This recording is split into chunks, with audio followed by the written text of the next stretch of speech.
আসসালামু আলাইকুম সবাইকে। কেমন আছেন আপনারা সবাই? আশা করি ভালো আছেন। আলহামদুলিল্লাহ আমিও ভালো আছি। আজ আমি আপনাদেরকে ক্লে ভাইরাল টিউলিপ ফ্লাওয়ার বানিয়ে দেখাবো। তো শুরু করা যাক। আজ আমি আপনাদেরকে ২ টি প্রসেসে টিউলিপ ফুল বানিয়ে দেখাবো। ১ম প্রসেসটি হচ্ছে যারা একদমই নতুন ট্রাই করছে ফুল বানানোর তাদের জন্য।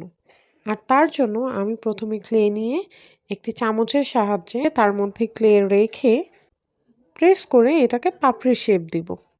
পাপড়ি বানানো হয়ে গেলে আমি একে একে পাপড়িগুলোকে কোলের মধ্যে সেট করে নিব। হয়ে গেল আমার টিউলিপ ফুল। আচ্ছা, ফুল কার না পছন্দ? ফুল পছন্দ নয় এমন মানুষ হয়তো পাওয়া যাবে না। তাই আপনাদের কার কোন ফুল পছন্দ আমাকে তা কমেন্টে জানাবেন। যেহেতু এটা আমার নতুন পেজ তাই আপনাদের সাপোর্ট এবং ভালোবাসাও আমার পাশাপাশি খুব প্রয়োজন। আপনারা যারা আমার ভিডিও দেখেন বা দেখছেন, যদি আমার ভিডিওটি ভালো লেগে থাকে আপনারা লাইক, কমেন্ট এবং শেয়ার করে দিবেন। এখন আমি যেই ফুলটি বানাচ্ছি এটি হলো সেকেন্ড প্রসেস। এটা আমি সম্পূর্ণ চামচের সাহায্য ছাড়া বানাচ্ছি।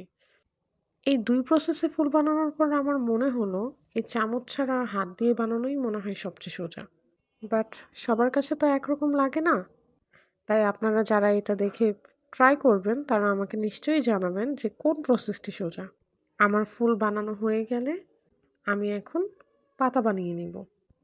আমার পাতা বানানো হয়ে গেলে আমি এখন ফুলের ডাঁটি বানিয়ে নিব। এর জন্য আমি একটি ব্রাউন কালারের ক্লে নিয়ে সেটাকে লম্বা করে চ্যাপ্টা করে নিয়েছি।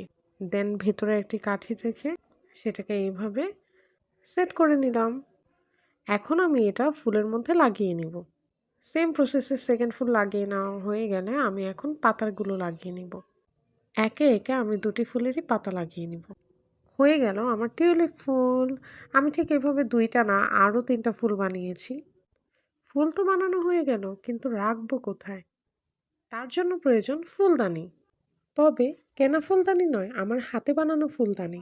দেখতে চোখ রাখুন নেক্সট ভিডিও। Bye bye.